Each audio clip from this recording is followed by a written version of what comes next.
This session is going to take a bit of a different turn. Ustad Shahid was not available last time, and it was determined that we need to have his input regarding PR and regarding the importance of PR in the context that we're studying, in the story of the Firangi campaigns on the Middle East, and how that can be related to our current context. So this is going to be more of an extension of last time's discussion. And we're hoping that the remarks that the Ustad will be adding will be beneficial to the discussion as a whole, inshallah. So we're just now waiting for Ustad to join. Until he joins, a reminder for our listeners, what exactly or which parts of the story that are of interest to us today. The first part is the ability of Nuruddin, or Nuruddin's takeover of Damascus, more or less bloodlessly. There was no blood spilled in that takeover at all. However, it was a culmination of a constant bombardment of PR that enabled him to finally stand with his army at the city walls and enter the city by complete or through complete agreement of the population and many of the Ahl al-Hil wal-Aqd, the people, the decision makers. So Abaq, the ruler of the city, was more or less isolated.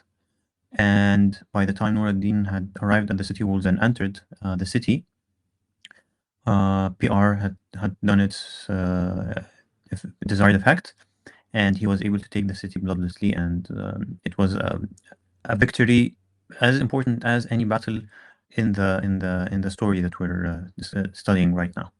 So this is one aspect. The other aspect is Nuruddin's treaty with the Eastern Romans in order to isolate their interference, or isolate them from isolate the region from their interference, like prevent their interference in the region, because at that point in time they were going to ally with the Firanj against Nuruddin. So he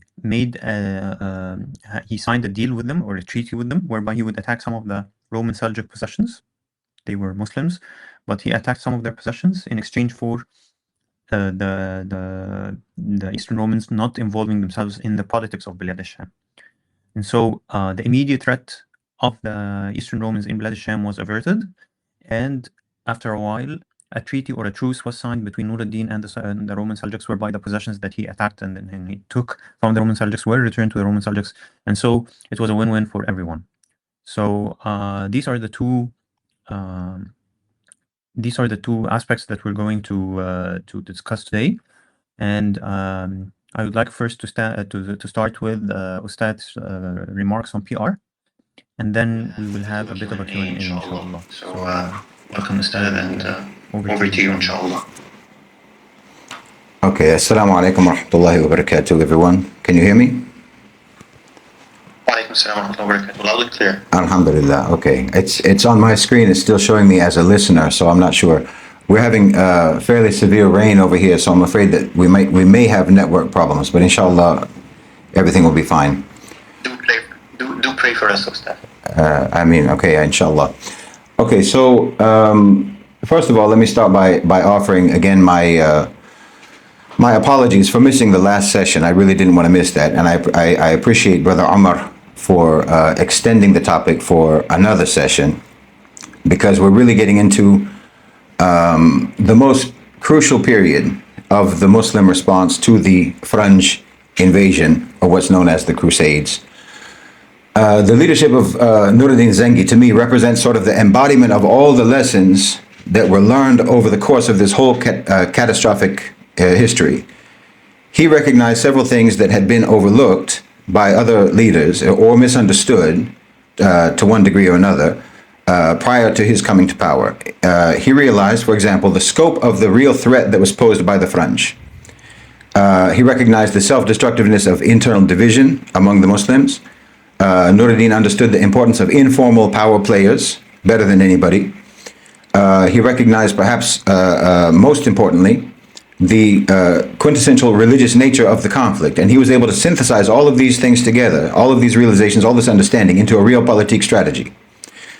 Everyone knows about Salah ad-Din, and rightfully so. But for me personally, I've always found Nuruddin to be the most compelling and the most admirable figure in the history of the Crusades. There's so much to say about him that it's hard to know where to begin. Wallahi, Nuruddin was some kind of political or geopolitical savant, in my opinion. The man was absolutely amazing to me. Nuruddin himself was a righteous man. And not only was he genuinely a righteous man, but he also understood the strategic importance of being a righteous man. And the strategic importance of being perceived as a righteous man. He understood that integrity is a political weapon. It's a defensive weapon and an offensive weapon. You can accomplish with integrity what you can never accomplish without integrity. And he understood that very acutely, in my opinion. I'm not going to go back over all of the events that were covered in the last session. I think we can go through some of the examples of what he did. I know that the main topic here is to discuss PR, propaganda, soft power, and so forth, and the importance of narrative control. And Nuruddin, subhanAllah, was absolutely masterful in this, and in recognizing the importance of this, and also in understanding how to deploy it, how to deploy narrative, and how to deploy PR strategically. When you read the book, one of the things that becomes painfully clear is how a lot of the Muslim leadership at that time sort of treated the Fringe as a recurring nuisance. You had skirmishes here and there, you had raids, you had territory going back and forth and so on. But Nuruddin took it much more seriously. He didn't treat it like that. He recognized that the Fringe invasion was supposed to be some kind of a civilizational project on their side, a long-term insertion. They wanted to create a new reality, a permanent reality, and establish themselves in the region permanently. They were building the castles, the alliances, the trade patterns, and so forth, new loyalties, and so on. And he recognized that they had every intention of staying. This wasn't a temporary or transitory presence. They wanted to actually become the dominant authority in our lands. It was kind of the earliest iteration of colonization. So if you understand the enemy, if you understand that the enemy is actually trying to become permanent in your land, then your response can't be sporadic or occasional. The response itself has to become permanent too. And Nuruddin and his father understood that. So Nuruddin saw the presence of the Fringe as geopolitically structural. So when you understand that, then you have to reassess your own side and your own response to the Fringe. Because if you just see the Fringe as a nuisance, as a sort of a rogue, violent actor in your region, then you can maybe justify using them against your own regional rivals, which is what we saw up until now. You use the Fringe as sort of spoilers. But if you recognize that their presence is trying to be a long-term structural presence, then no, you realize now that your internal division is actually a weapon in their hands against you. Rivalries between the rulers, jealousies between cities, petty politics, a lot of what we've seen up until now.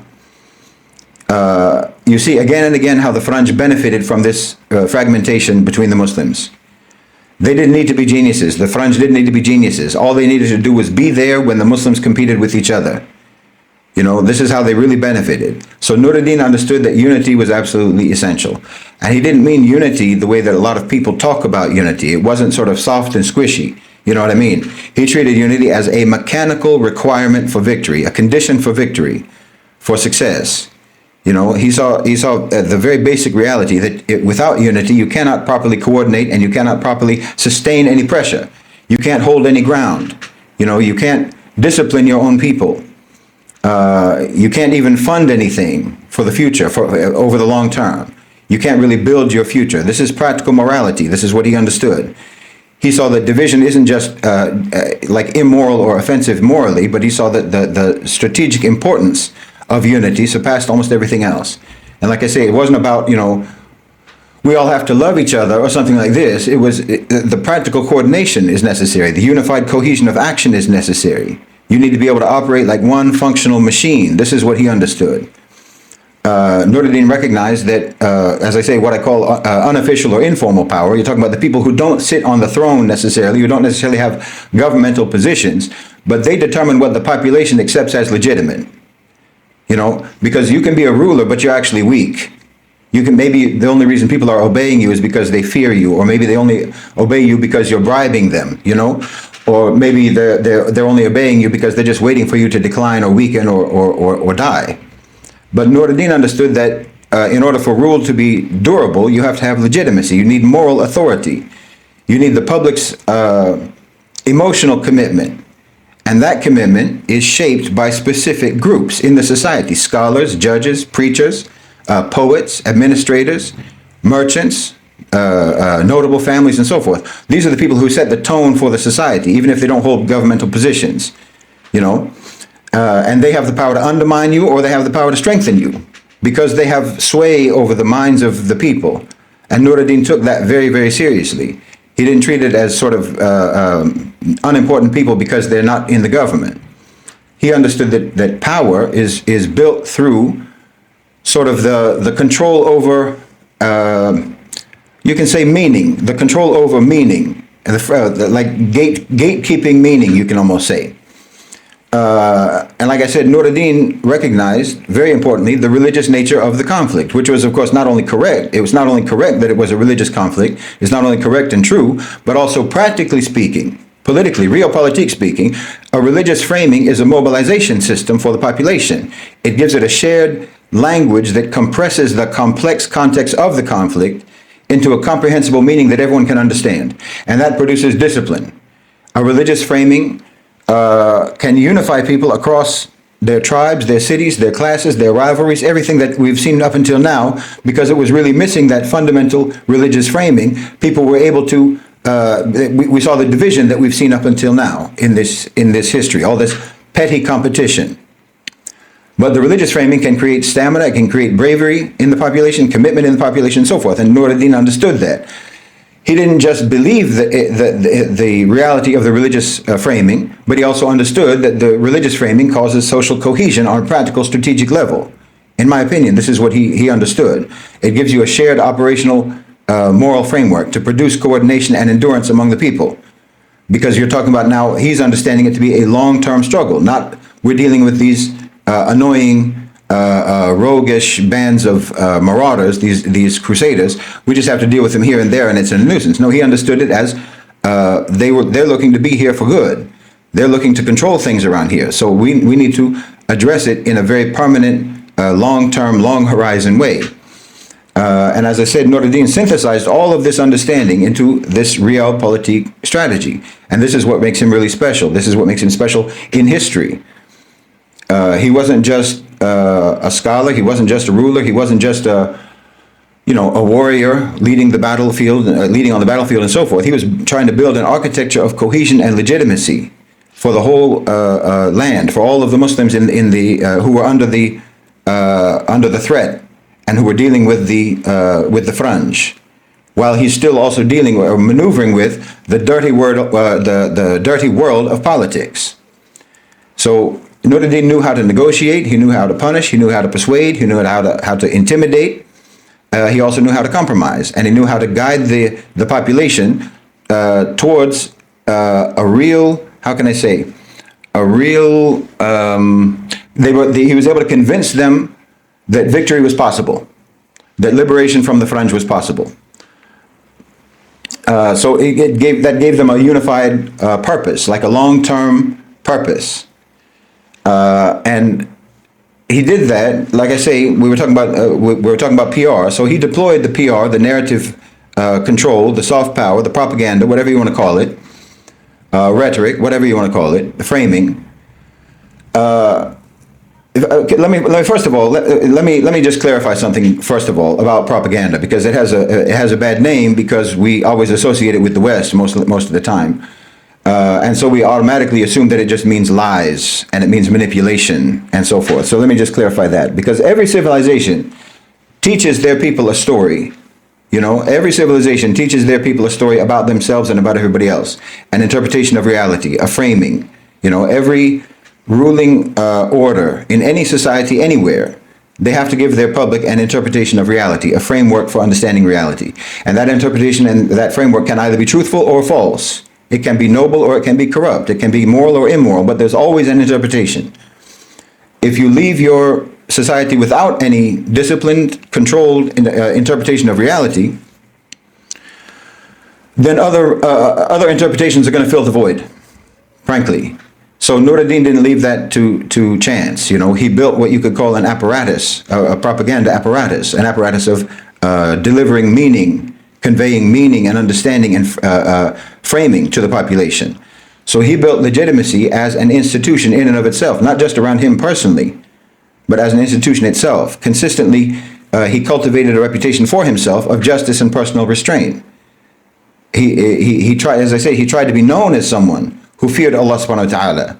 He tried to be known as someone who respected the scholars and who served the public. He didn't behave like a tyrant. This is extremely important. This gives you an idea also of the different way that Muslims would approach what we call propaganda or PR versus the way the West does. We'll probably talk about that more later. It wasn't just genuine virtue and taqwa on his part, although he had genuine virtue and genuine taqwa, but it was also a form of power building. Because when the population believes that the ruler is just, then this changes everything. This changes the whole relationship with the ruler. Their obedience becomes willing and voluntary. You know, their patience becomes stronger. Their willingness to fund things, to give money, to give financial support to whatever the ruler, the projects of the ruler are. They're willing to do that more, and they're also ready to fight. They're more steadfast. Not to mention, they're also more they're more forgiving, or they're more compassionate with regards to the mistakes that the ruler might make. You create a much closer, dearer relationship between the population and the ruler. I think that the best example that we have of someone like this right now in the world today is probably Ibrahim Traoré. There's probably nobody that has quite that same status operating in politics or operating in government anywhere in the world today, more than Ibrahim Traoré, who sort of fits the bill with regards to that sort of dynamic. Because people are going to tolerate whatever hardships they have to tolerate if they believe that the leadership is clean, if they believe that the cause or the projects that the leadership is trying to engage in, if they believe that that's clean, if they believe that it's moral, if they believe that it's just, if they believe that it's in their interests, you know, they're willing to tolerate difficulties and hardship if they believe that they're not being exploited, or rather I should say they won't tolerate it. They won't tolerate hardship. They won't tolerate sacrifice being expected of them if they believe that they're being exploited, and if they believe that the government doesn't care about them in any way whatsoever and is not looking out for their interests, and it's just, you know, looking out, it's sort of like a nepotism or something like that they only care about their own. Then the population, you can't expect them to sacrifice for you. So this is what I mean when I say integrity is a political weapon. I mean it very literally. Integrity increases your operational capacity as a ruler, and it reduces friction between you and your population, which protects any project that you might be involved in, any cause that you want to pursue as a government, as a ruler, and so forth. This reduces opposition. It reduces sabotage of whatever you're trying to do. It reduces defections. And it reduces cynicism, because that's one of the worst things that can happen in a population, is when the population is cynical. So when you're like this, and when you have when you have moral integrity as a leader, then this reduces cynicism. So you understand what I'm saying? I'm saying that the PR that Nuruddin was engaging in wasn't without substance. It was backed up. So he was walking the talk, so to speak. This is why his piety mattered. It wasn't just theater. You know, it was a foundation that made everything else possible. Everything else that he was trying to do politically, it made everything possible. So he disciplined a narrative about what the Crusaders were and what the nature of this conflict was. And he made it public, and he elevated the struggle against the Faranj into a shared moral and religious project of the entire population. Because, you know, one of the most dangerous realities for us at that time, as Muslims at that time, one of the most dangerous realities that the Muslims were dealing with at that time psychologically was complacency. And that should sound familiar. People just getting used to the Faranj being there. They were used to the Faranj presence, you know. People were just adjusting their lives around the reality of the Faranj being there. People were treating it like it's just, part of the weather or something. And Nuruddin fought against the normalization of the French presence in the people's minds psychologically. And like I say, he did that by making the moral meaning of the conflict present in the public life through commissioning khutbas, sermons, the religious leaders, through education, through public messaging, so that the general climate of the cities fell under his influence. The general climate of the population, the general sentiment of the population, were getting the message through, as I say, the people who generally craft meaning for them. So that made it hard for any other leaders to hide behind any excuses.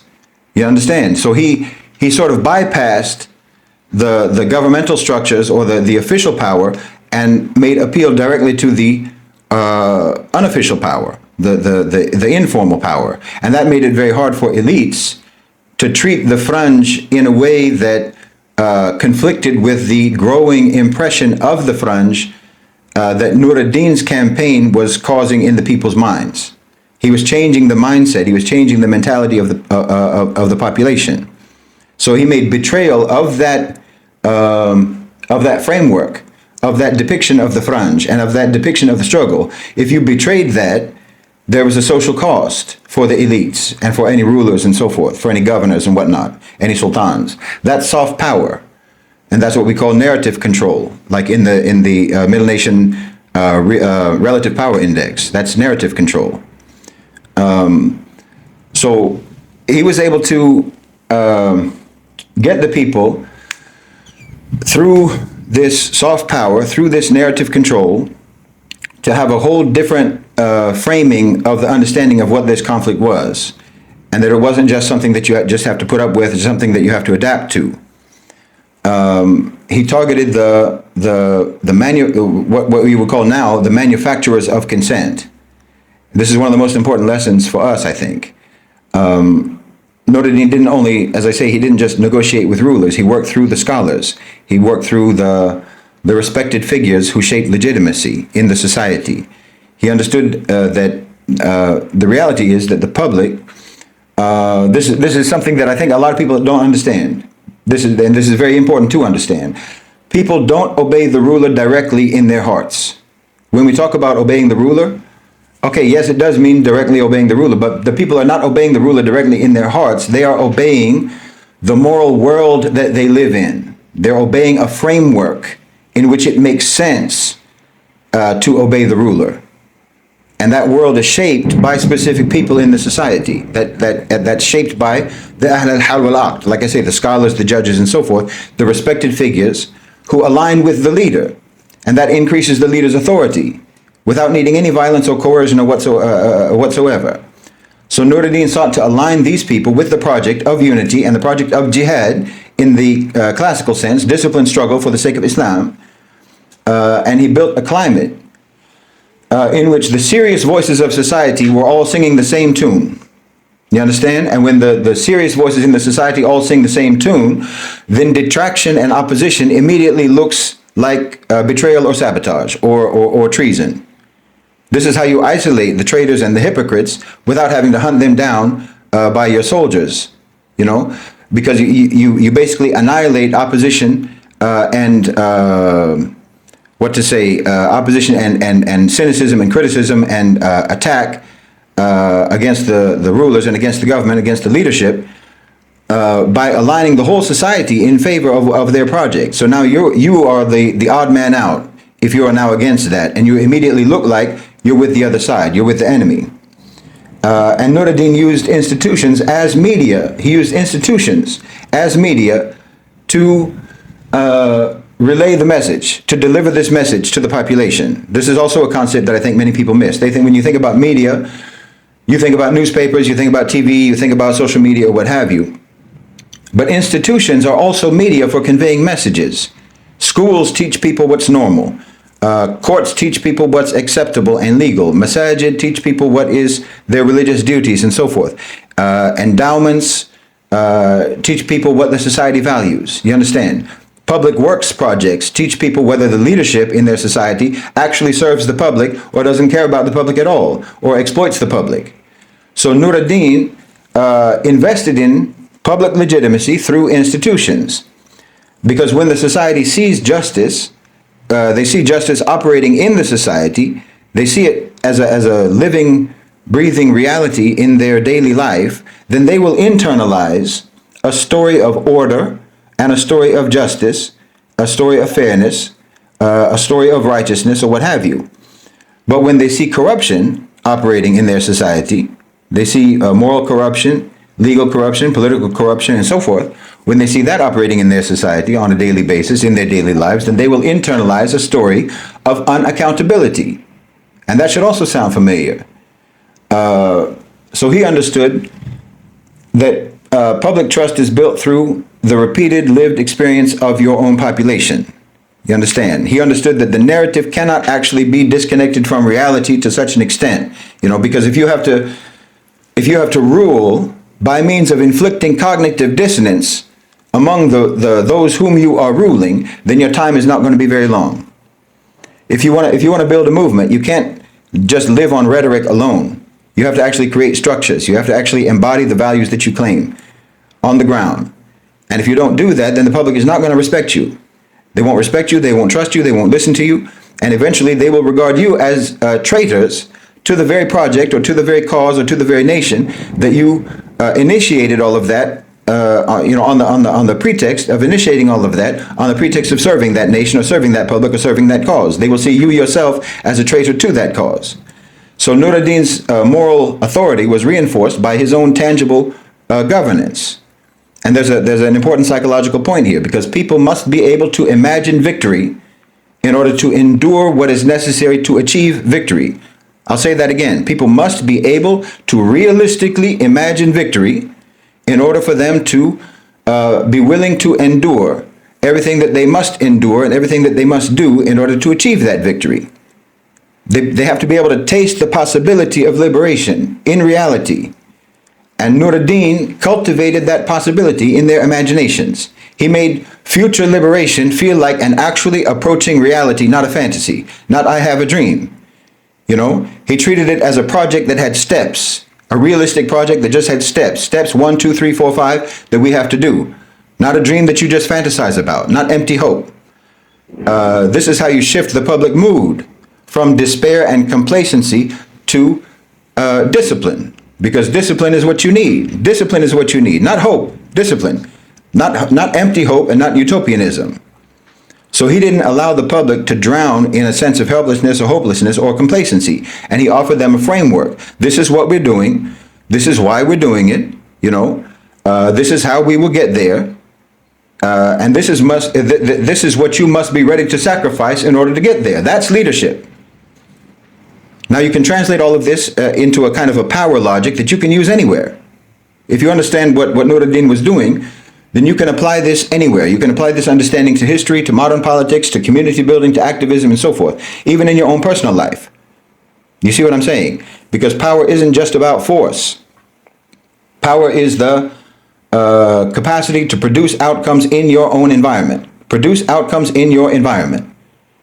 Nuruddin increased his capacity to produce outcomes by strengthening several areas that were under him. His own authority, which means the ability to impose binding decisions that others must accept or can accept or do accept rather as legitimate. Imposing binding decisions that people accept as legitimate. That's important. The legitimacy of it is important. That's the thing that actually makes it binding. He increased his control of critical inputs, of money, of manpower, of supply, of administrative compliance. All of this is building his power. And like I say, his narrative control, the ability to shape how the public interprets events. He strengthened that. He strengthened his immunity to retaliation, the ability to act without being easily punished or being easily undermined. He strengthened all of that. He strengthened his adaptability reserve, the ability to withstand shocks, the ability to recover, the ability to keep moving. This is all from the Middle Nation RPI, the Relative Power Index. These are metrics from the Relative Power Index. And Nuruddin was working on all of them and strengthening all of them. And then he reduced 3 sources of weakness, at least 3, which is, for example, his dependence upon unreliable partners, his exposure to sabotage from internal rivals, and he reduced his any perception of vulnerability that he might have that would invite opportunists or opposition or competition or rivalry or disobedience or defiance. So this is what you're seeing in the book, in Amin Maalouf's book. Nuruddin was reducing the fragility and increasing the cohesion of the Muslim lands that were under his sphere of influence. When you control the public meaning of a struggle, then you make unity easier, you make sacrifice easier, and you make betrayal and cynicism and opposition and sabotage harder to do. That's through narrative control. That's through soft power. That's through PR. You may not necessarily recognize it as PR, and that's probably, like I say, partly because our approach as Muslims to PR is different from the Western approach to PR. Let me say what else. Well, to bring it to today, to the modern day, we are absolutely flooded as Muslims. We are absolutely flooded with narratives on an unprecedented scale. We are subjected to a torrent, an inundation of negative narratives that we're not controlling, narratives that we are not controlling, but we are participating in, narratives that fragment us and divide us and weaken us, narratives that keep us reacting and defensive all the time, narratives that how can I say this? Narratives that we respond to through taqwa signaling. How the kuffars have virtue signaling. Well, unfortunately, the Muslims have their own version, taqwa signaling, where you make your own morality and your own virtue, your own taqwa, your own faith into a performance on social media, and you don't even mean it. It's just for performance, and we're subjected to narratives that convince people that we're powerless, that convince people that the Muslims are powerless, that we're weak, that khalas, the ummah is already destroyed. We're subjected to narratives that convince us that our leaders are all evil, that our leaders are all hypocrites, that our leaders are all evil hypocrites, just as bad or worse than the leaders in the West, and that our own people are also barely functioning as Muslims, barely have any iman and what have you, and the narratives out of the West that make you ashamed or defensive about Islam rather than proud of it, narratives that make Muslims treat the ummah like it's some kind of a myth, like the ummah as one body, as one nation doesn't exist, that we're all different, that it's just a myth, that we talk about a unified ummah. And when you're subjected to all these narratives, and you're not, how can I say, you're participating in these narratives and you're sharing these narratives and you are helping to deliver these narratives to our own people, how do you wonder now why it's impossible to coordinate, why we can't coordinate, why we can't sustain any projects, why we can't build institutions properly, why we can't protect our own interests? Look at Nuruddin, subhanAllah. You're not going to build strength by treating narrative as secondary. You have to prioritize this. And especially because most of us don't have material power. Most of us aren't rich. Most of us aren't from the Ahl al-Hal wal-Aqd in the sense of military power, political power, financial power, and so forth. But you are participating in narrative every day. You're participating in narrative construction and delivery every day. And you're not going to be able to build any strength while you're allowing the enemy to define your reality and define your frameworks. You're not going to be able to build strength as long as you are allowing internal petty conflict to become some kind of, rage bait or clickbait or whatever, a kind of just a way to generate content or generate following by petty conflicts between Muslims, getting involved in drama and so forth. You're not going to be able to build strength while your public makers of meaning are compromised, are cowardly, or are bought or unserious. If they engage in nonsense, you have to treat legitimacy as a source, as a resource. You see what I'm saying? In our time, legitimacy has been demolished by part of it is by the fact that we simply don't interact with each other face to face. We don't actually even know each other. So you don't even know who has legitimacy or not. So all legitimacy is, well, maybe Maybe yes, maybe no. Maybe this person means it, maybe they don't. Maybe they're just saying what they're saying for money. Maybe they're saying what they're saying just for clicks. You know what I'm saying? And then even the figures who have like official authority, well, they're all viewed as corrupt. You know, there's immense public cynicism across the world, across whether you're talking about Muslims or non-Muslims. People assume everyone is lying. People assume everyone is lying, unless they're saying the worst things, unless they're making the worst slanderous accusations about people. Then you automatically assume that they're telling the truth. But as soon as anyone talks about anything that's right or good or righteous, you assume that they're liars. You just assume. You assume that every leader is exploiting, you know? You assume that every religious voice is just a performance. And so when legitimacy collapses, your ability to mobilize anyone for anything completely collapses. You understand what I'm saying? And legitimacy is built through exactly what Nuruddin showed us. You build trust through discipline. You build trust through justice, through consistency, through sacrifice. People can smell insincerity, but they can also smell sincerity. They can sense it. They can sniff it out if you're just performing or if you're telling the truth. If you're, you know, but as I say, it's a matter of walking the talk. So if you want to lead people, then you have to pay a price.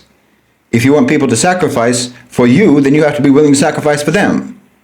You build an apparatus of meaning through, you can do it. And anyone who's here right now in this chat, and anyone who's in the Middle Nation channel, so forth, as I say, you are already participating in narrative construction and narrative conveyance. You're already participating in that. So you can participate in helping to build for the Muslims an apparatus of meaning online in social media. And that doesn't mean lying. It doesn't mean manipulation. It means clarity. That's what our propaganda means. That's what our PR means. It means clarity. It means repeating the truth in a way that sticks with people. It means training people to interpret events through a coherent moral lens. You understand? If your community consumes its interpretation of reality from hostile sources, from your enemies, then your community is going to behave in a hostile manner to themselves. And this is exactly what we see. This is why education matters. This is one of the reasons why we're even reading this book. This is why public discourse matters and how you handle public discourse. This is why disciplined communication matters. Why disciplining your tongue and your mind and your thought processes and disciplining yourself even in silence, this is why this matters. Now, Nuruddin was doing this through scholars and through khatibs and so forth. In our time, as I say, we have many channels for this. We're on one right now. And the principle stays the same. Identify the informal power players and take them seriously.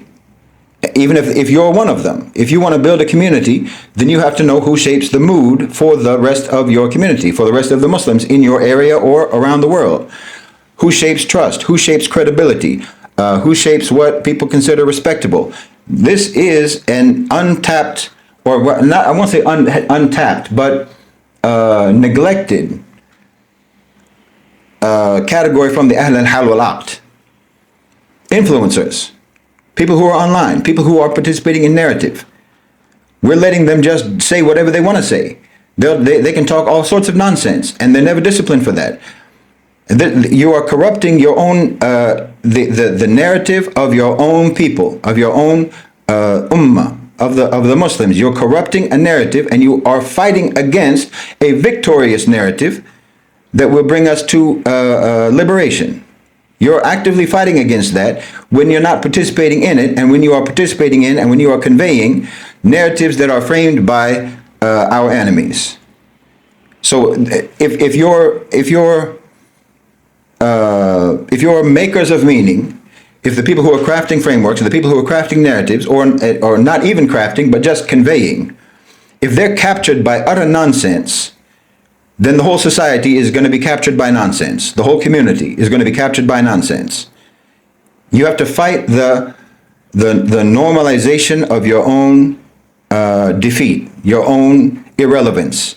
your own the ability to be dismissed, and frankly, you have to fight against deserving to be dismissed because of your lack of seriousness.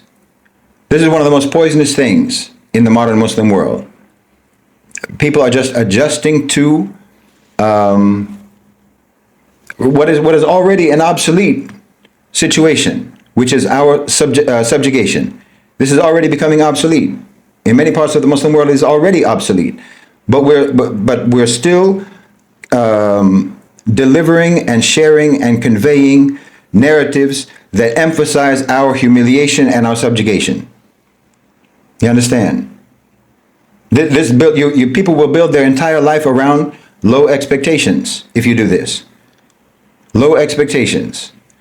You start treating weakness as something permanent. You know, so Nuruddin understood that this mental state, this, everything that Nuruddin was doing with regards to narrative and PR and so forth, this falls under what we call epistemological sovereignty.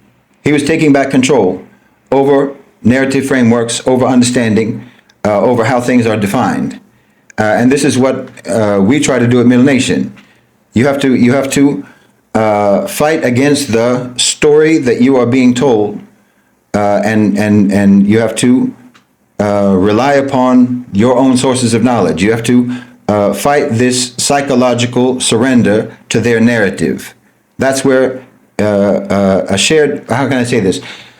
In order for you to have a shared victory at any point in the future, you have to first have a shared expectation that it's possible. Like I said earlier, you have to have a shared expectation that victory is possible, and then that shared victory can become a shared reality.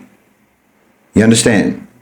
Any actual practice that you implement through discipline is part of this. It's not just a slogan. This is unity. When we talk about unity, this is what I mean. A unity, when you talk about a shared reality, a shared victory, well, this requires practical unity, not as a slogan, not as rhetoric, not as, well, we all have to love each other and whatnot.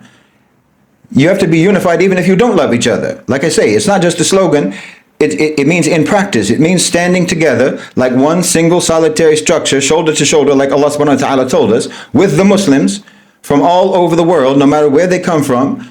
Stand with the Muslims, the people and the leaders, whether you like them or you dislike them personally. It means holding your tongue sometimes. It means confronting the critics of our people from among our enemies rather than conceding to those critics. You understand? And it means not speaking badly about your own people and not letting your own people be spoken badly about. You shouldn't allow this. So Nuruddin was righteous, and he understood that his own righteousness had strategic importance, the strategic importance of righteousness. He understood that integrity is a political weapon. He understood that legitimacy is not just spiritual, it is practically operational. He understood the public meaning of the conflict, the way that whatever conflict you're talking about. In his case, obviously, we're talking about the invasion of the occupation of the French, but it can be any conflict. The public meaning, defining and understanding the public meaning of any particular conflict, this is going to be decisive in determining whether your people are willing to endure and struggle. He understood that the scholars and the respected voices in the society can either fortify your project or sabotage that project, and everyone has a responsibility towards that project if that project is good.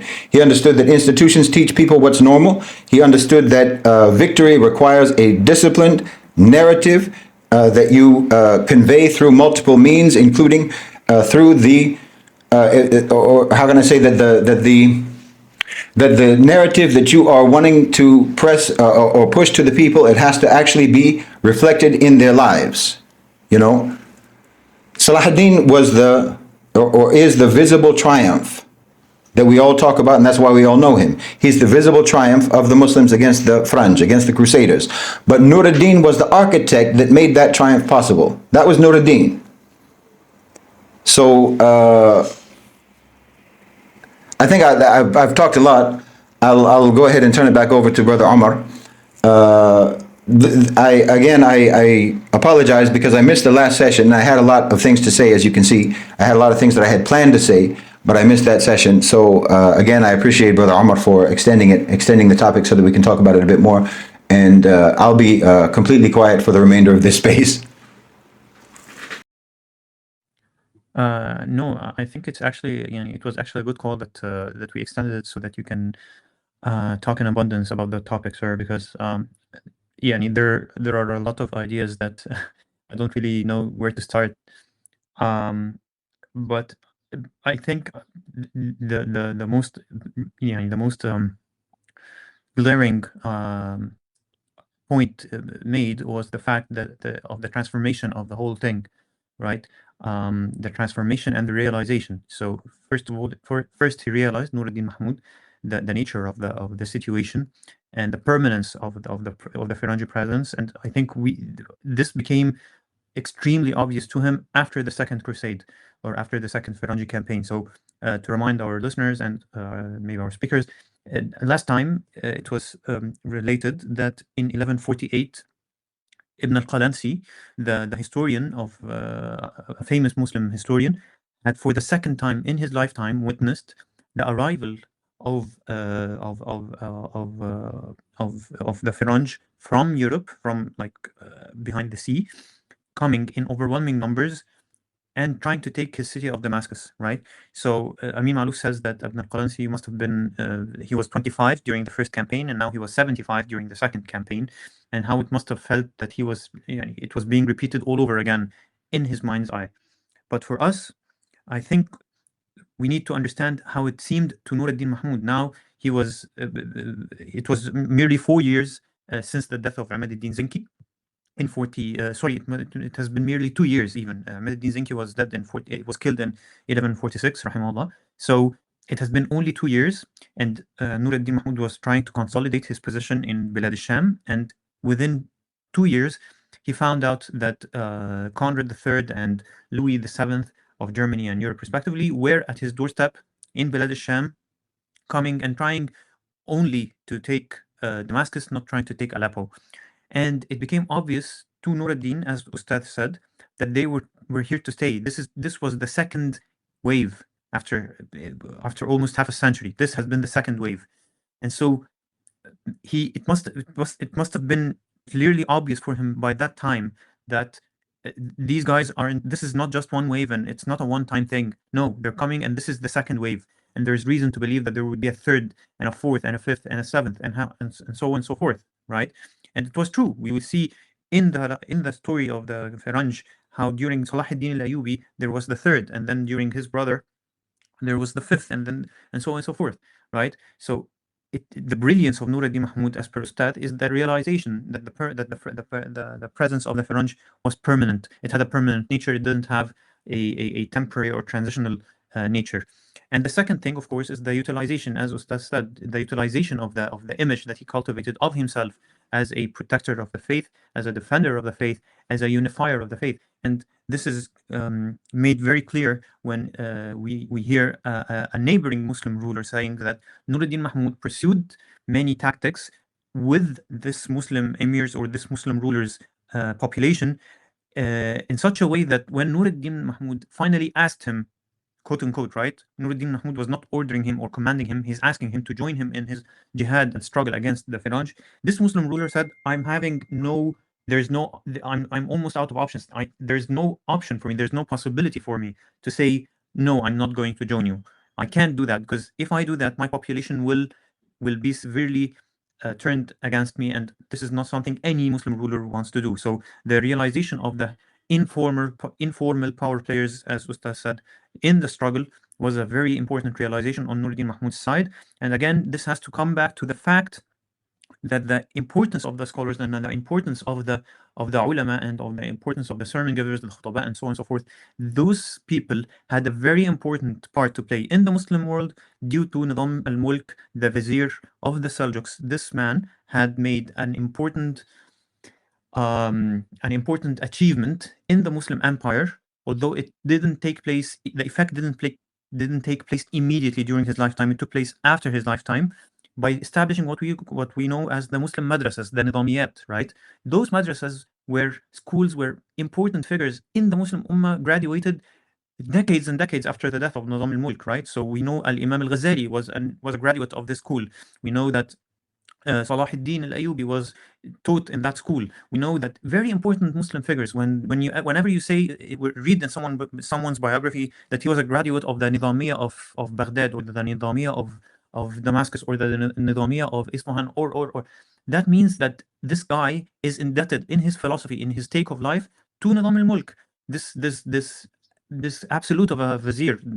It's not far to say that this was one of the most important viziers in the history of Islam, not to say maybe even in the history of the world. So this role that the Muslim scholars took in the Muslim Ummah was clarified, was made very strong, was moved very forward, in a very forward manner, just by putting pressure and making it extremely powerful to give those scholars much more space in the public domain, because this is the soul of Islam, right? The ulama are the what you would call the middle layer between the rulers and the populations. If they are understanding with the rulers, and they are uh, the makers of the public mood and the makers of the public domain, what's acceptable, and like what Ustad is saying, what is acceptable and what is not acceptable, and the ruler is able to collaborate with this layer, so to speak, then you would see Nuruddin Mahmud, because time and again we would see Nuruddin Mahmud saying that he qarrab al-ulama, that he was he made his social circle, his close confidence, many of those scholars, and so they saw with their own eyes how this man was pious, how this man was aesthetic, how he was like living the rough life, that he was not interested in dunya or anything like that, that he was genuine when he said that I want to free the Bilad al-Sham from the Firanj, and that I will pursue some tactics and some political decisions that might not be the best, but it is what I can do with what I have, and they would believe that this was indeed the case. And so we didn't really see in the lifetime of Nuruddin Mahmud any opposition from his base camp, right? So we heard before that, for example, Balak, the ruler of Aleppo, was killed actually during the quelling of an uprising. Ahmad ad-Din Zengi, Nuruddin Mahmud's own father, was killed also during the quelling of an uprising. But Nuruddin Mahmud, he didn't face any uprisings during his reign. Why? Because he was, like Ustad said, integrity was part of his weaponizing of his rule, of his camp, or of his campaign. The slogan that he was raising or putting up was that I'm an integrant ruler. Whatever I put my population through, I will put myself through, and I have a very clear, obvious goal. I will pursue this goal with whatever means that I have and whatever that I can do.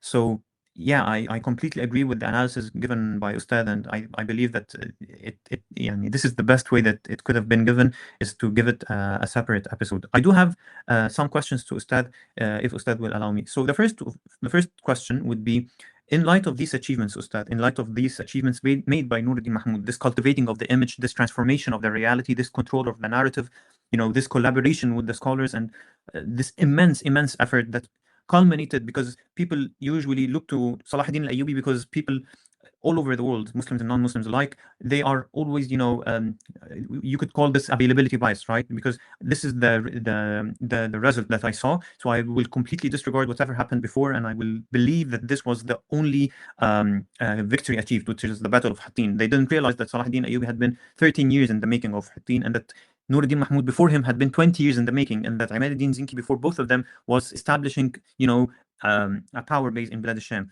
But people will only see the result established by Salah ad-Din al-Ayyubi. So this is the availability bias that I'm talking about. But what I'm trying to ask is, this immense effort that was put by Nuruddin Mahmud in the aspect of PR, in comparison to that, do you believe that our modern day regimes in the region put enough emphasis on the weaponization of PR, on the usage of PR, on the of course they understand the importance of PR. I don't think that they don't understand, but their usage, do you think it can be compared to the usage of Nuruddin Mahmud of PR in his own lifetime? The short answer would be no. But it's a bit more complicated than that, or more complex than that, because when you're talking about PR, you have to you're looking at who's the target audience of the PR. And usually when we criticize the Muslim regimes or the Muslim governments or Muslim leadership, when we criticize them for their failure, their PR failures, or their lack of attention to PR, we're usually talking about global facing PR, international audiences, particularly Western audiences, and particularly Muslims in the West, people who are on Twitter, basically. That the Muslim governments are supposed to be doing more to improve their image among the Twitterati, basically. And I think that we would have to acknowledge that they don't really care about that whatsoever. They haven't paid any attention to it whatsoever. No one really cares about, from the Muslim governments, whether you're talking about GCC or Egypt or anywhere else, really, even, Malaysia or Indonesia or anywhere. No one really cares about public opinion outside of their own citizens. Now, if you're talking about their domestic populations, they're all airtight in their PR. They're absolutely airtight in their PR and their propaganda for their domestic populations.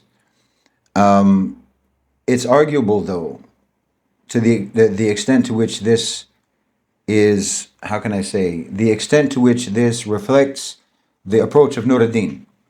Because quite simply, none of them are Nuruddin. None of them are a man of his character, in my opinion. And Allahu alam. I don't mean to denigrate them. Nuruddin was a remarkable human being. So to say that someone isn't Nuruddin, well, who is? I mean, he was a remarkable figure in history. It sort of baffles me, for example, why he isn't included when people talk about the great leaders. When people talk about, like, say, Amr bin Abdulaziz or something, and they don't mention Nuruddin. And I know, as you said, I know why they mention Salahuddin. Everyone knows why they mention Salahuddin, and he deserves to be mentioned and remembered. But Nuruddin was a remarkable human being. But domestically, I think that the governments, like, their propaganda is very strong to their own domestic population, their own citizenry, and they have established. Again, it will vary from country to country. But say if you're talking about Saudi Arabia, or you're talking about UAE, or you're talking about Qatar, or whatever, their people are in lockstep behind them, more or less. Most of the actual citizens are in lockstep with their government. They have full belief in, confidence in, trust in the integrity of their government in terms of integrity with regards to advancing the best interests of their nation, particularly their prosperity, their material interests, their advancement, their increasing and expanding their sphere of influence, and so forth. The actual citizenry are more or less in lockstep with their leaders. Maybe to an extent that you didn't even see back in the time of the Crusades prior to Nuruddin. However, we have to acknowledge that none of them have established, I think, even with their own people, anything like the moral legitimacy of a Nuruddin, anything like the level of moral integrity, the presumption of righteousness, or the perception of righteousness, and the perception of them serving the cause of Islam, and so forth. But that has to do with what you are trying to achieve with your PR. You know what I mean? It's not that's not necessarily their priority, that they're trying to be religious figures. Now, in terms of outward facing, international facing, global facing PR and propaganda, if you talk about, say, the Gulf states, they are heavily invested in their image with particular sectors, with particular audiences, meaning investors, tourists, obviously with regards to sports and so forth. They're heavily invested in that, and they're extremely successful in that. And they understand also, they have understood, I don't know at what point it dawned on them, I don't know at what point they had the epiphany that the West doesn't care about morals whatsoever, that all of their moral arguments are completely false or superficial. But they at some point they understood that. So they understood that doesn't even need to be part of their messaging when they're talking to the West. when they message the West, the message that they put forth in the West is we have shiny things, we have very fancy, luxurious, shiny things. Come, we know you don't care about. We don't have to assure you about the treatment of political prisoners. We don't have to assure you about women's rights. We don't have to assure you about human rights or what have you, because you don't mean it anyway. And all we have to do is dangle something shiny in front of you, and you'll come. So that's what their PR is like around the world, or in the West anyway. They just dangle something shiny to the West, and they come. So they're very successful in the PR that they are interested in. They are not interested whatsoever in the political opinions of people in the West, because anyway, as I say, they have already concluded that those political opinions of people in the West amount to nothing.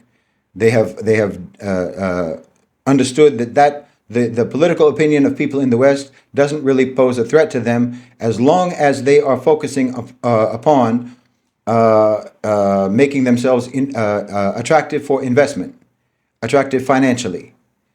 And the making themselves attractive financially and attracting interest in and investment in their financial and business projects, that is how they can protect themselves from negative political opinions. Because you could say that, 20 years ago, 25 years ago, negative political opinions about the Muslim world was extremely dangerous for the Muslim world, because you could justify wars and bombings and invasions and occupations and so forth on the basis of negative political opinions about the Muslim world. That's no longer the case. And one of the reasons why it's no longer the case is because they have focused on the other type of PR, the other type of marketing, which is to appeal to what the West really cares about, which is money.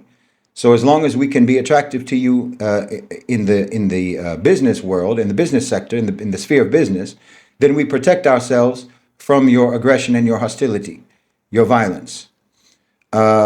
So I think they've been successful in that regard. Obviously, you can go country to country, but again, I would say that no country is more successful. And this is interesting because it's a small country. It's not a particularly at this point geopolitically important country, but Ibrahim Traore has extremely successful international facing propaganda, international facing PR. Everybody knows that Ibrahim Traore is a righteous man. Everybody knows that.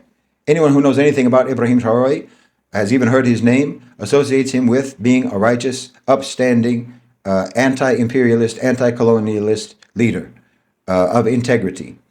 And the people in his country feel that way more or less, as far as I know. But this is even an example of how good their PR has been. And I don't even think that that's something that they have generated themselves from the leadership level. I think that's something that the people themselves have generated in support of him. Now, the other country that I would say has, in the region, in the Middle East, that has had very successful propaganda internationally has been Iran. Their public perception internationally is exactly what they want it to be. They have successfully created an image of themselves that is vastly different from their actual reality. For example, Iran is the sole hero defending Gaza, the sole wonderful hero supporting the Palestinians and so forth. Meanwhile, they never laid one brick on top of another to build a single structure, a single building, a single hospital, a single school in Gaza.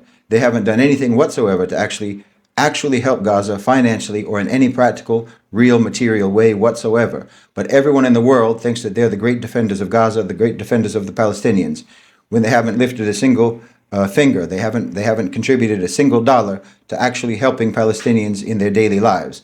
But the public perception of them is that they are themselves a collective, as a nation, embodiment of Salahuddin himself. So their PR internationally has been very successful. I can't say anything about their PR domestically, but I think that we have seen some indications that their ability to convince their own population about how much integrity they have and how wonderful they are, that may be fractured. But again, this is hard to say. I don't have internal information about what actual public opinion is inside of Iran, and nobody else does either. But so, yeah, generally speaking, I don't think that anyone is at the level of Nuruddin in terms of their PR, in terms of the substance of their PR. And that's partly because no one has the substance that Nuruddin himself had. However, I would also say that there's some degree of change in that regard, specifically with regards to Saudi Arabia. They have gotten Saudi Arabia and Qatar, to be honest. UAE not so much. UAE is, as I've talked about before, they're between Saudi Arabia and the UAE, they're playing a good cop, bad cop, and the role of bad cop is sort of appropriately assigned to the UAE, and they're doing all the dirt and they're taking all the hits. Saudi Arabia is looking very good. So in this regard, they're maneuvering quite well in the PR game on the international level. They are presenting themselves as leaders in diplomacy, leaders in stability, that they have a vision, the Vision 2030 and so forth. So Bin Salman has done a very good job, I think, in turning things around with regards to appealing to, or rather creating a good image, a better image for Saudi Arabia internationally. But again, that still comes down more or less to a specific agenda or a specific goal in the region, which is more material based and more with regards to authority and financially and in terms of business and this sort of thing, prosperity and so forth. It's more or less of a secular type of a vision, you can say. It's not that infused with religious language at all, the way that Nuruddin's was. And I think personally, this is an area, this is a lesson, this is a part of the lessons that we can take from Nuruddin, which I pray and I hope that our leaders will take upon board, that will take on board. It may not come with this generation of leaders, it may. I mean, we know anyway that a leader changes over time, and for example, Bin Salman is quite young as a leader. So who knows how he's going to be in 10 years, 15 years, 20 years. He's going to be there for good unless something happens. May Allah protect him.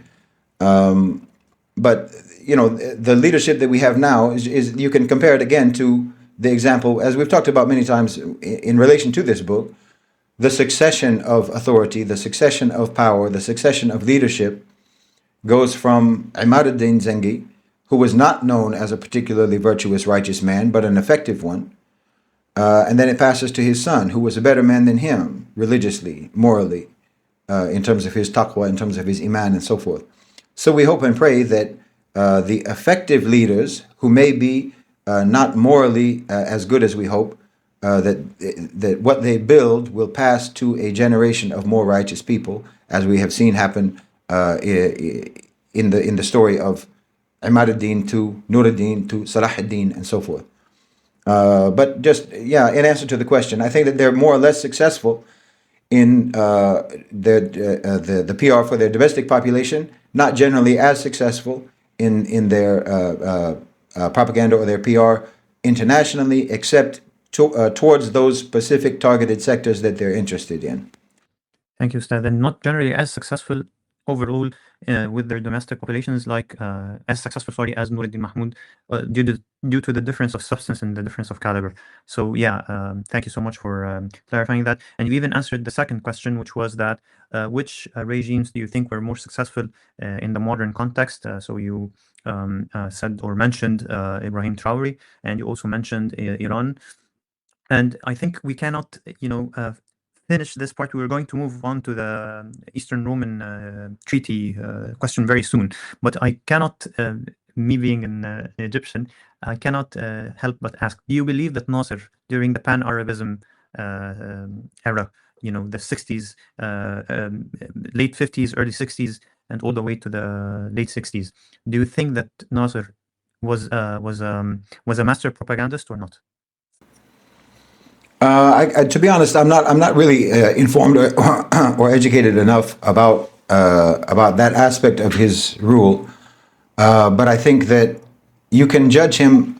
Let me answer it this way: we can judge the success of his public perception project by looking at how reviled he was by the West, how despised he was by the West, and how much they hated the man and how much they wanted to topple the man.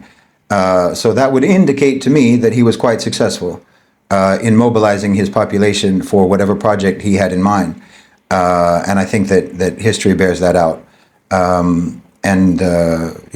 Muslim Brotherhood, notwithstanding their criticism and their cynicism and their hatred of the man as well, you should be careful when you find that you and your enemy are hating the same person.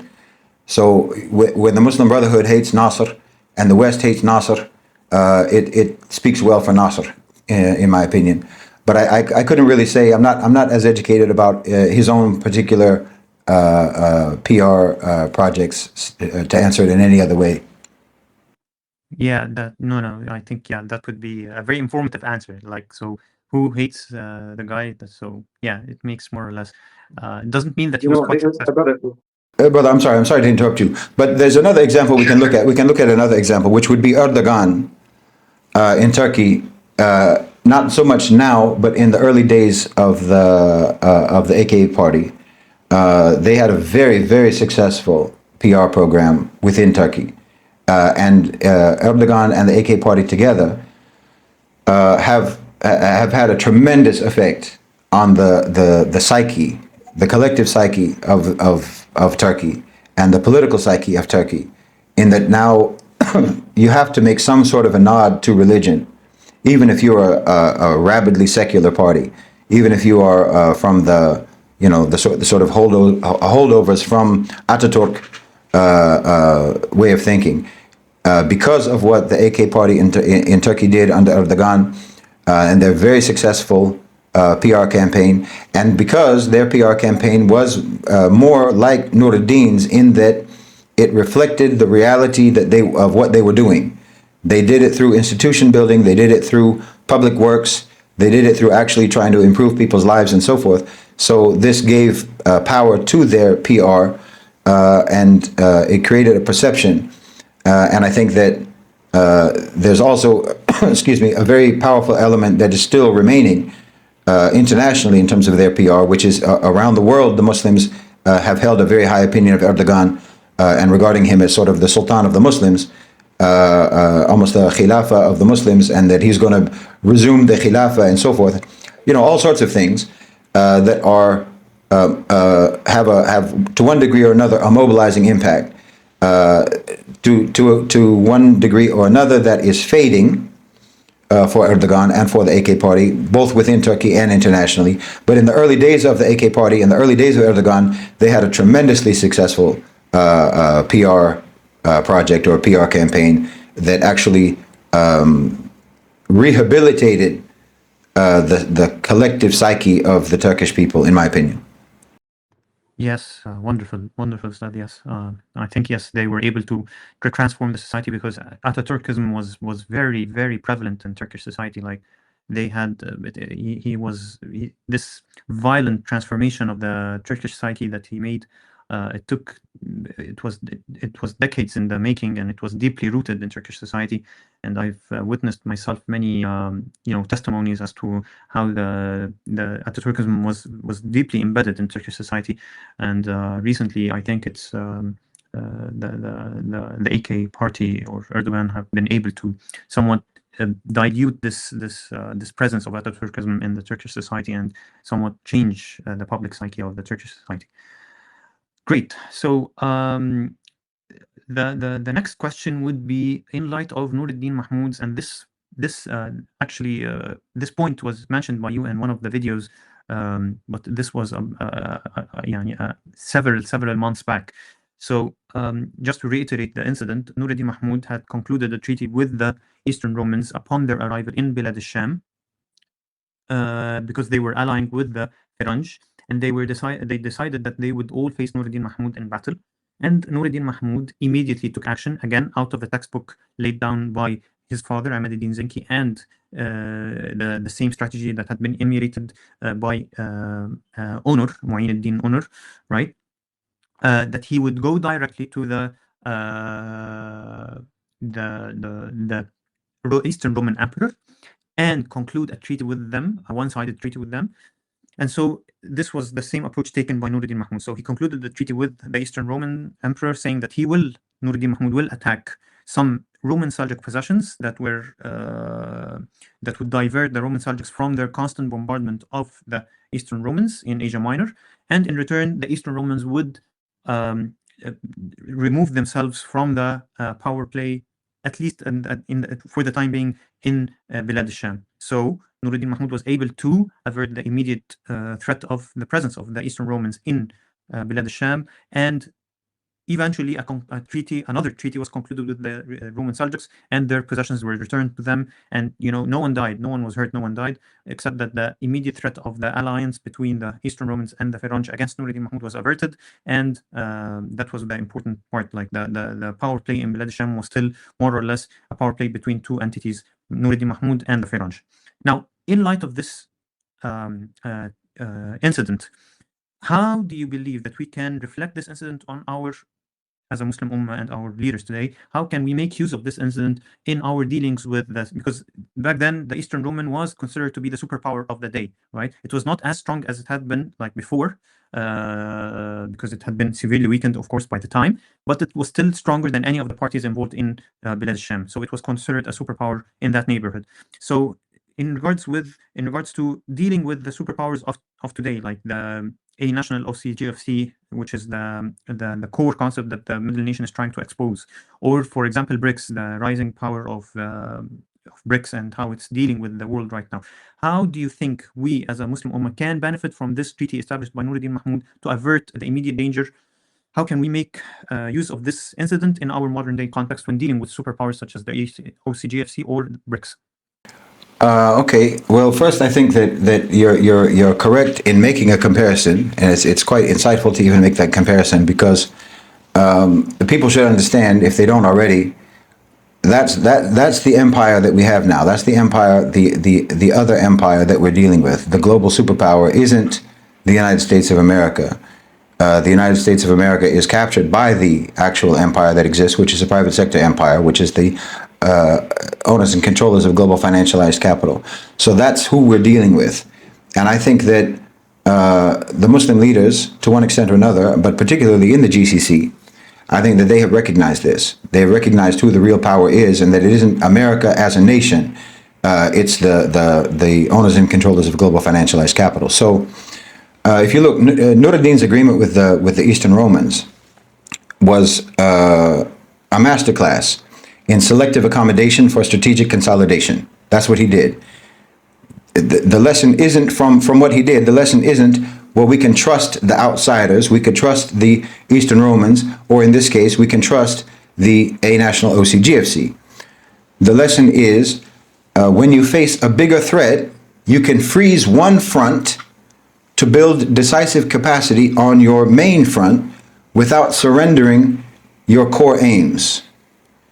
So in modern terms, you can break that down to sort of three rules. One, you treat diplomacy as a way to build cohesion, or rather, diplomacy, because you want to build cohesion, you use diplomacy to buy time. You use diplomacy to buy time to build cohesion, which is exactly what they have done. I'm talking specifically now about like Saudi Arabia, UAE, Qatar, Egypt, and Iran and so forth. They buy time for the building of cohesion by means of diplomacy. And this is also what Nuruddin was doing. Nuruddin used agreements to try to reduce immediate pressure so that he could unify, so that he could discipline, and so that he could strengthen internally, the Muslims internally. So the modern application of that would be, if a state is stretched, if they're under pressure, they can structure deals that will buy them time to build local industry, local food resilience, local currency insulation and so forth, local tech capability, and internal legitimacy. They're not negotiating, how can I say, they're trying to not be in a position, let me say this properly.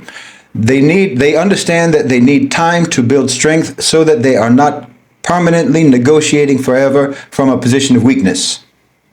So you buy time so that you can build strength, so that you will eventually be able to negotiate from a position of strength. And we've seen that happening now over the past, say, 2 decades, or especially it's been sort of accelerating. It's more obvious now because they have achieved a degree of strength. So, for example, when Saudi Arabia negotiates, they're not negotiating now from a position of weakness. on most issues, not on every issue, but on most issues, they're not negotiating from a position of weakness, which is why they can hold their ground on, for example, the insistence upon a Palestinian state and so forth. So another lesson from Nuruddin's agreement with the Eastern Romans is that you can make your agreement so that it is asymmetrical in your favor over time. Not necessarily right at the beginning, but you understand the over time, longer horizon outcome of this agreement. You see what I'm saying? So you understand that the best agreements are not the ones that look fair necessarily on day one. They quietly shift dependence and independence over time because of this agreement. Just like, again, we always go back to the example from the Sirah of Hudaybiyah. It may have looked on day one as a weak agreement, but over time it was asymmetrical in favor of the Muslims. So again, the modern application of that, as a general rule, with the OCGFC, with the national OCGFC, you need to avoid making arrangements with them that will actually deepen your permanent financial dependency upon them through debt traps, through privatization leverage, through critical infrastructure exposure, and so forth. Now, with BRICS, you take what, how can I say, you take what is going to build production and trade capacity, and you try to avoid swapping one dependency for another. So BRICS needs to do that, and everyone who's dealing with BRICS needs to do that. We don't need to just shift dependency from one to another. The aim is to have options, to have more partners, to have more routes, to have more payment rails, to have more domestic capacity, so that you have sovereignty in your decision making. And then another rule would be, again, narrative unity. How can I say this? Transactional flexibility, you can say. Transactional flexibility, that your narrative of unity is not undermined by transactional flexibility. See, Nuruddin understood that you can make a tactical deal.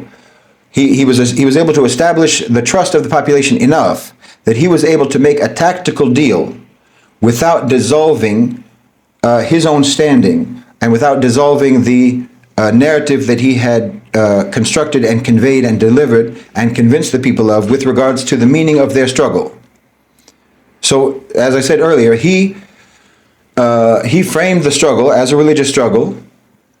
He framed the struggle as a long-term civilizational struggle against a civilizational project by the French. So you could say, if he had not established his credibility, if he had not established his integrity, if he had not established the public trust and confidence, then if he makes a deal now with the Eastern Romans, that could make him look bad. That could destroy everything. But he had worked so hard to establish that trust and establish that confidence that he knew that he could make that tactical deal with the Eastern Romans without dissolving his credibility. That's quite rare in leadership. And I think that we are seeing, obviously, we see all the time the people crucifying the Muslim leaders because of the deals that they're making, because of the agreements that they're making. And there's a lot of, in my opinion, a lot of su'adhan about that, and a lot of colonized thinking that you think that they're negotiating from a position of weakness because you haven't been following events. You don't understand that the deals that they're making largely from positions of strength, and they're making those deals, as I say, to buy time for the building of strength. So you have to keep the public story as anchored as possible. You need to focus on, and they are largely doing this. And again, you have to talk about whether this is the story that is being told or the PR that is being targeted for a domestic audience or for the international audience. But I think that domestically, in all of our countries, the story or the PR is anchored. It is anchored in concepts of sovereignty, of dignity, of stability, of development, and of protecting the interests of your nation. Whether that is, like I say, generally speaking, they're not speaking in terms of the ummah. They're talking about the interests of the region, the interests of Saudi Arabia, the interests of Qatar, the interests of Iran, the interests of Turkey, what have you. But they also couch it in talking about the interests of the region generally, the region overall. So again, with transactional flexibility, you're talking about partnerships, sort of hedging, diversified alignments, and so forth, phased deals that have impact over time. It's not just you make the deal today and then you have your impact. The impact builds over time. So long as they don't compromise the public's core red lines, the core red lines. So if you put it in the sort of middle nation logic, power logic, like from the RPI, the agreements are justified when they increase, as I said before, decision authority, control of inputs, narrative control, and adaptability reserve, and also reduce direct dependence, exposure to disruption, and so forth.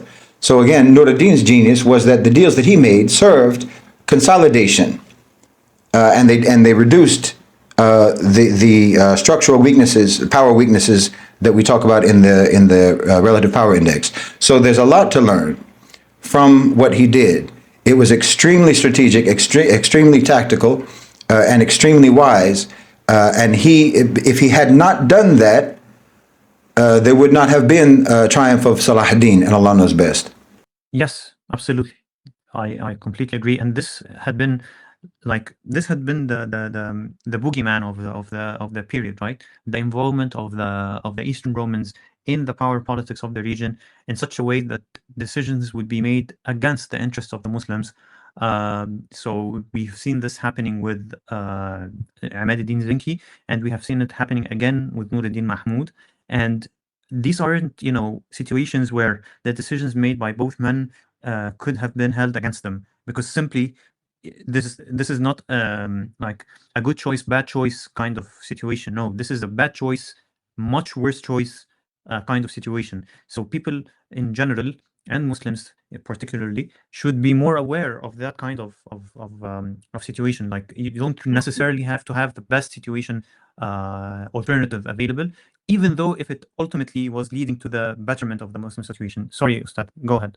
No, I'm sorry. I just wanted to say, again, if we bring it up to the modern day, and if we make a correlation or an analog to the Eastern Romans with the A National OCGFC, which is an appropriate analog to make, or an appropriate analogy to make, or comparison. The announcement of the Saudi Arabia's Project 2030 and bin Salman's vision for the region, for the entire region, because he's not only talking about Saudi Arabia, and the détente that was created between Saudi Arabia and Iran, and all of these steps that were taken, if that had not happened, when it happened, which are invitations to collaboration with the OCGFC. That's what those are. That's what those projects are. They're invitation to collaboration with the OCGFC. If you agree to stability in the region, you can profit. We are going to help you in one way or another with the transition, because we have recognized, we understand that your countries and your economies are in decline. And there's not really a future economically for the global economy to be based in the West anymore. And you need it to transition. So we will go ahead. We're on board with this. We're on board with the transition. We can help to manage the transition, and we can position ourselves as a sort of a central point. Our region, the region of Bilad al-Sham, the region of the so-called Middle East, and so forth, as we have a whole blueprint for how we can work this. And they sold that to the OCGFC. And when I say sold it to them, I mean pitched it to them and convinced them of it. And had they not done that, which is comparable to Nuruddin's deal with the Eastern Romans, if they had not done that, all of the Palestinians would have already been expelled into Egypt, and Egypt would have accepted. In the West Bank, they would have already been expelled either into Jordan or somewhere else, and that would have been accepted. Iran would have already been completely demolished. There would have been an actual war, not theatrics. That would have already happened. Lebanon would have been demolished. The entire region would have been set on fire before now. I don't know if people can, most people don't have much of a memory. You can't even go back 2 years or 3 years. But when when the genocide first began, there was every indication that this was going to erupt into a region-wide conflict, that the entire region was going to be set up in flames. And there's no reason why that would not have happened, except that these deals were made prior to October 7th. The reality is that these deals were made, and the OCGFC were convinced that stability in the region was now more profitable and more in their interests, and it was more rational and more reasonable and more intelligent for the region to become stabilized than for the region to be set on fire. Had that deal not been made, and had those deals not been made, and had that approach not been taken, then the region would have been set on fire, and it would be burning until now. So there is absolutely a correlation between what Nuruddin did and what the leaders of today are doing, whether people are cognizant of it or not, whether they recognize it or not, whether they want to recognize it or not. This is the reality. Yes, so we hope that this would be, inshallah, a step in the right direction, even if the fruits are not to be bared maybe in our lifetime, but hopefully our children and our grandchildren will see this, the outcome of these deals and the outcomes of this understanding, and enjoy it, inshallah. So I wanted to ask if Brother Abdurrahman or Brother Kareem have anything to add or questions to ask Ustad. Oh no, they don't have to be questions to me, brother. Let people talk. Everybody's got let everybody share their thoughts. Yeah, if the brothers would like to add anything, just that, I would be more than happy to hear. Also, maybe Brother Omar, if you can just mention the rules and guidelines of the space for our listeners. Yeah, I'm just waiting in for the it meantime. because all right. In the meantime, until Brother Abdurrahman is able to adjust the setting on his side. So as we mentioned every time, and as we will mention every time, this is not a free-for-all discussion, guys. This is a Middle Nation book discussion group, which means that you have first to be part of the Middle Nation and understand what Middle Nation advocates and the mindset within Middle Nation.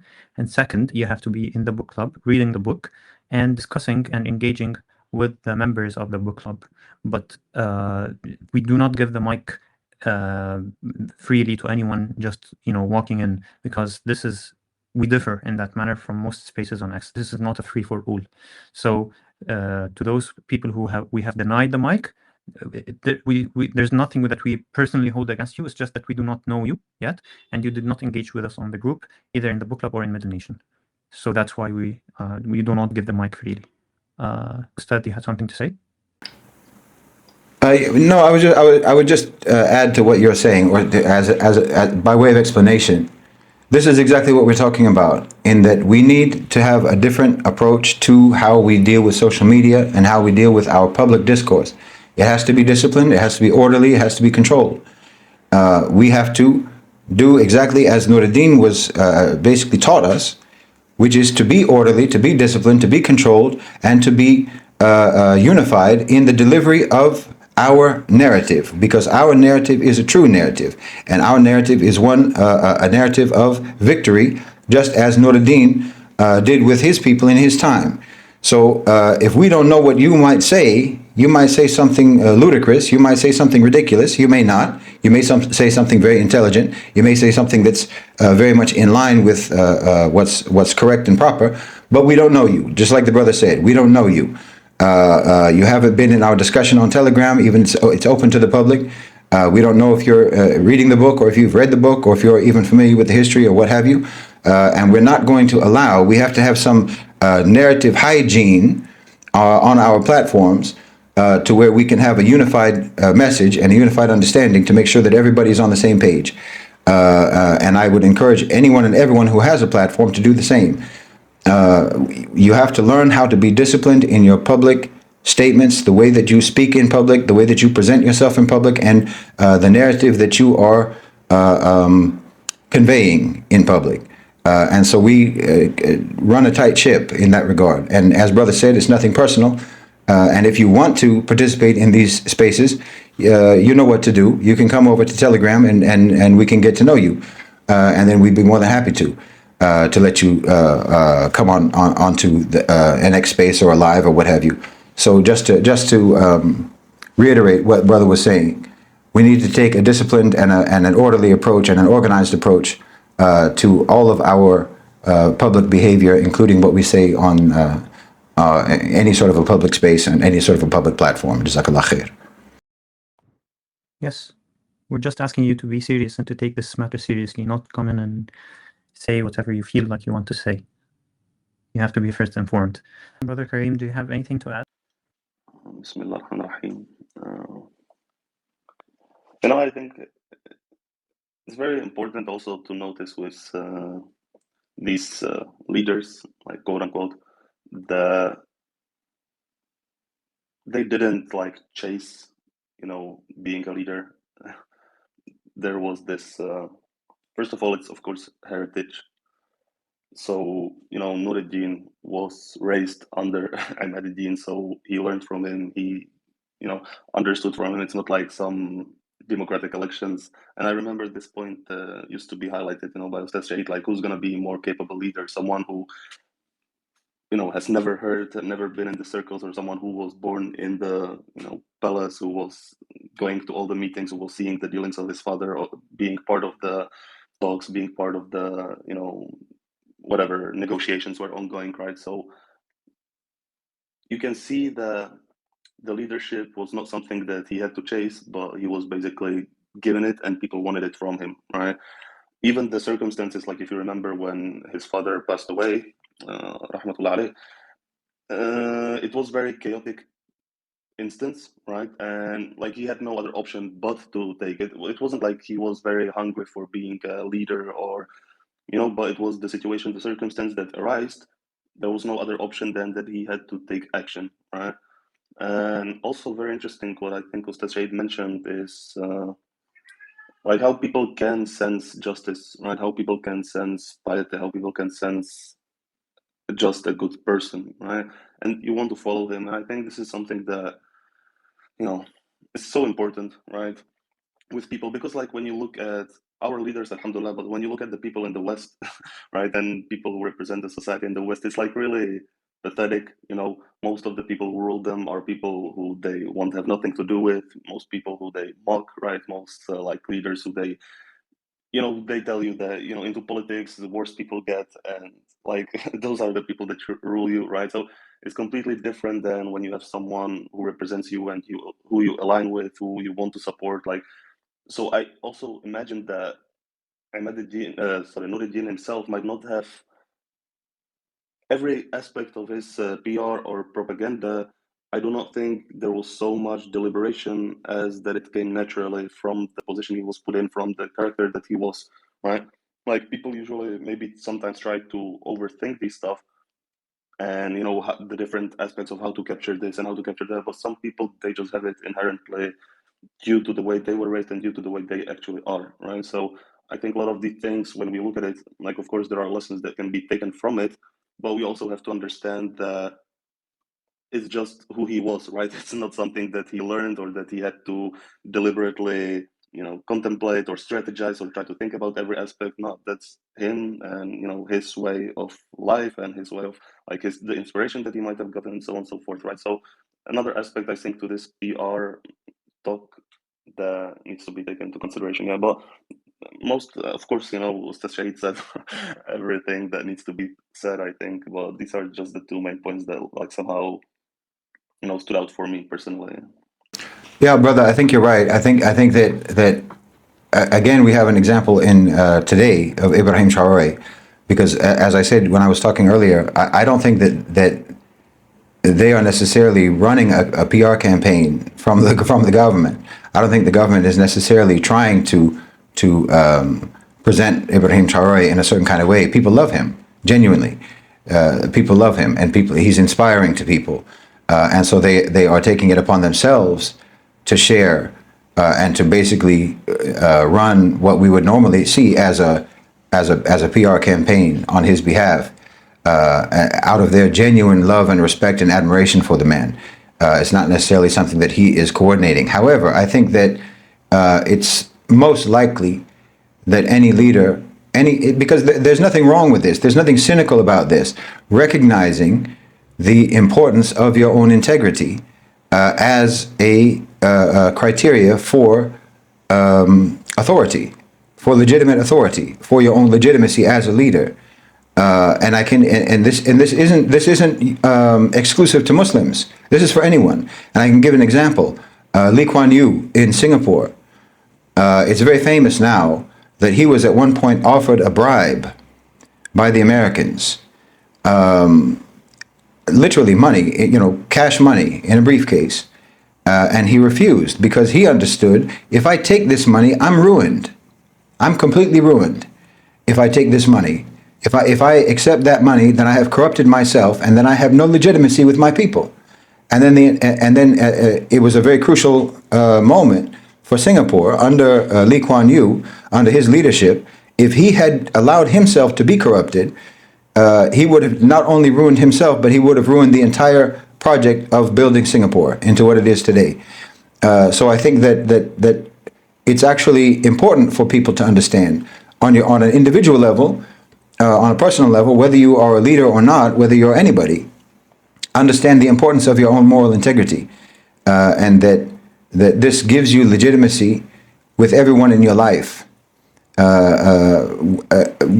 If you're just a private individual, this gives you legitimacy, and it gives you credibility, and it gives you authority with anyone in your life. And if you're a leader, then this gives you authority and credibility and legitimacy with your population and internationally, potentially. And I think that it's a mistake for anyone to not understand the actual strategic, real-world importance of having integrity, moral integrity, and actually living by a set of principles and a moral code. Because when you don't do that, no one really does take you seriously in your personal life or on the level, or at the level at which a leader operates. Yes, integrity is currency. So I'm hoping Brother Abdurrahman is able to join in right now. I'm not seeing him in the speakers.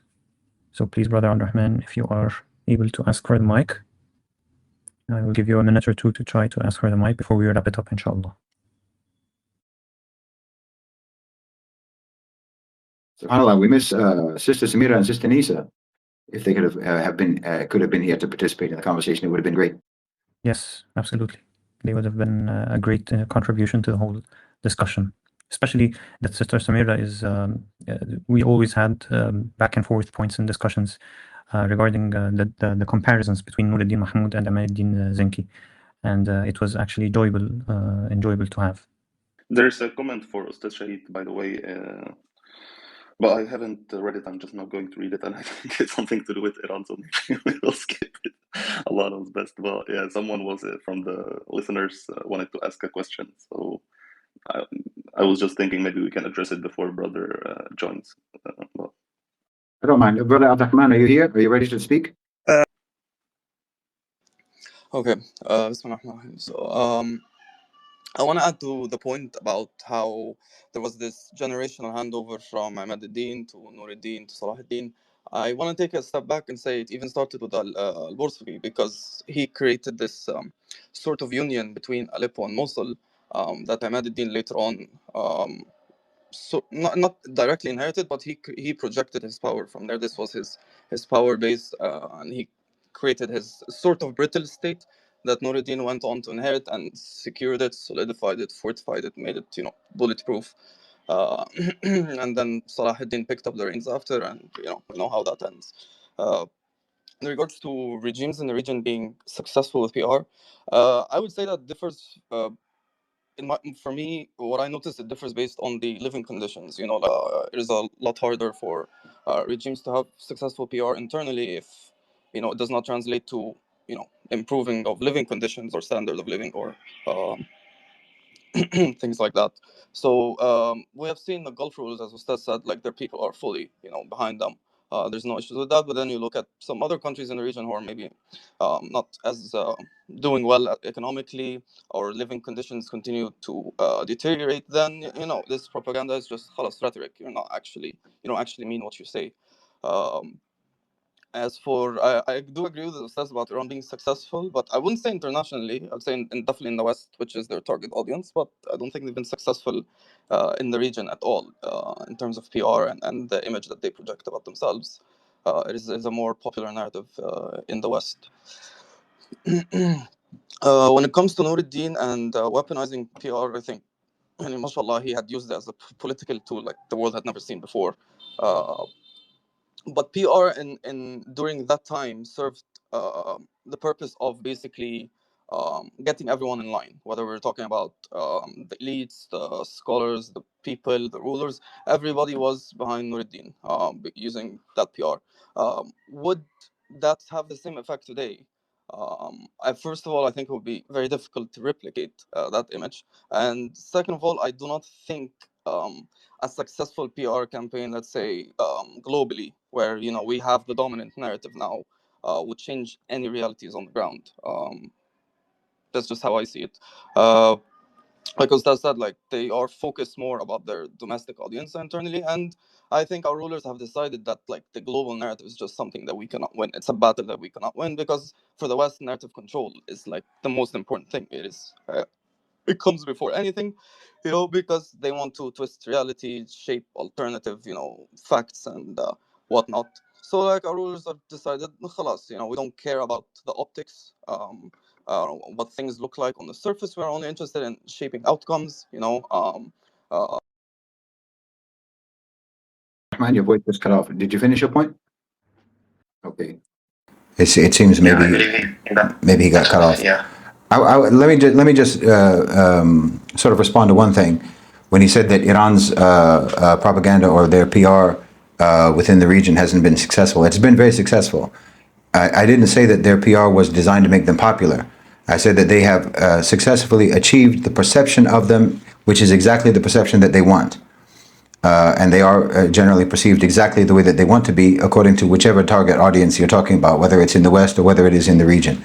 They created a perception of themselves. I looked at the comment, Brother Kareem, where the brother is asking about Iran and why I said that they are not that they didn't help the Palestinians, because they didn't.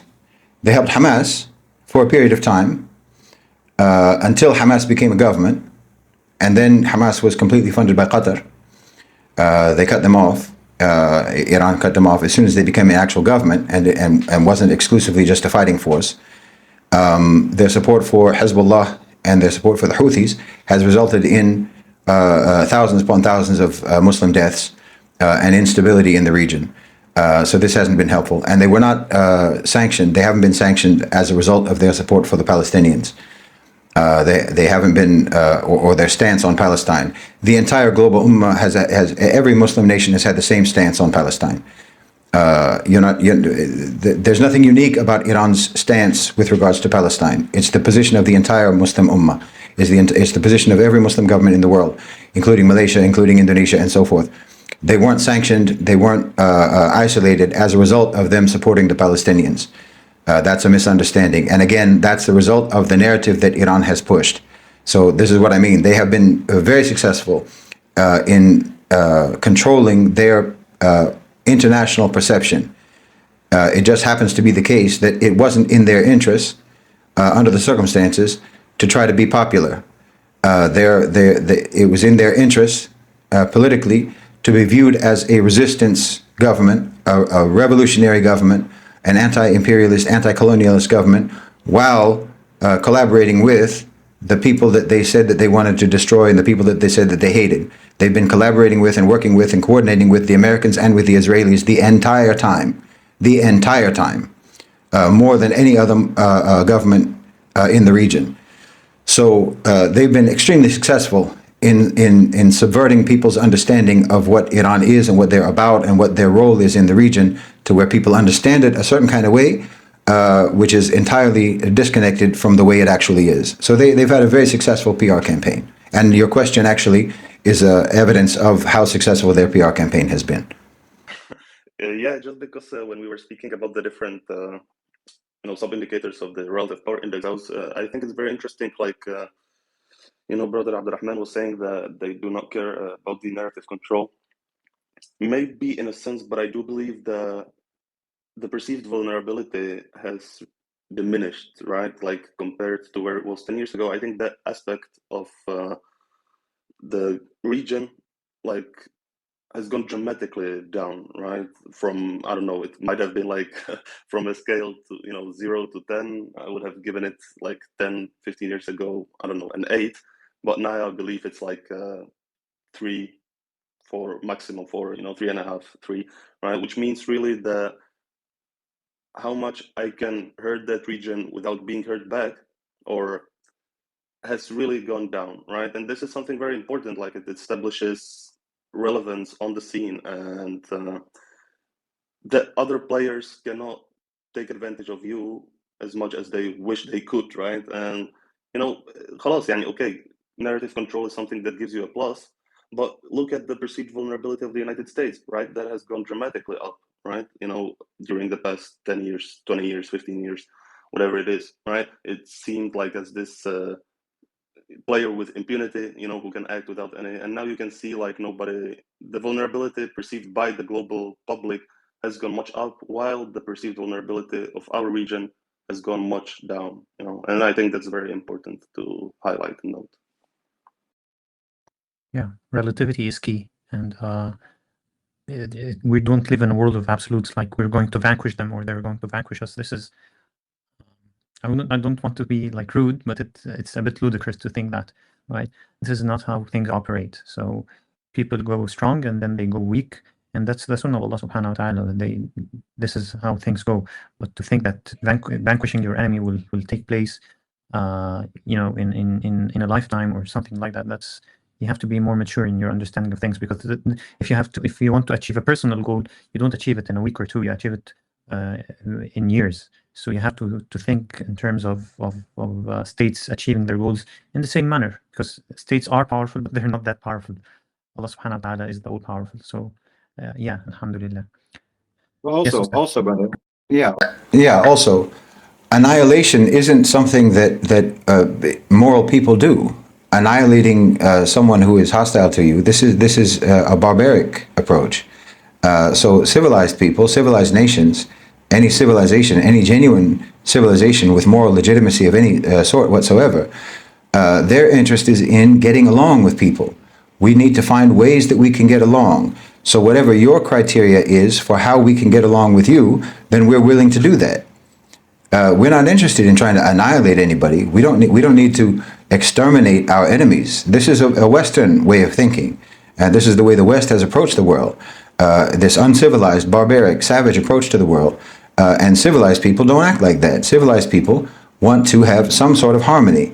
Where there is discord, where there is hostility, we want to manage that and to protect ourselves and to protect our people and to protect some sort of stability for sane people, for civilized people. We all live on this earth together, and we're always going to. No one is going to be ejected from the planet. People that we don't like, people that are hostile towards us, or what have you. We have to resolve this in some way. We have to set some sort of a framework, some sort of parameters for our relationship, because there's always going to be a relationship.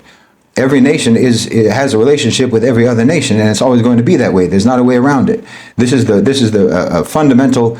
It's so fundamental that it almost shouldn't even need to be said. Understanding or reality in geopolitics. You can't decide who your neighbors are. They're always going to be there. They're always, Turkey and Syria, for example, are always going to be right next to each other. Iran is always going to be there, and annihilating any party or any nation or any group or what have you that you don't get along with is not a solution that civilized, sane, moral people would ever consider. You have to figure out how we can manage this relationship in a way that doesn't completely undermine us and sabotage whatever projects that we're working on. We need to establish some kind of stability through harmony and through negotiation and through agreements. We have to navigate how we deal with each other. That's the civilized approach.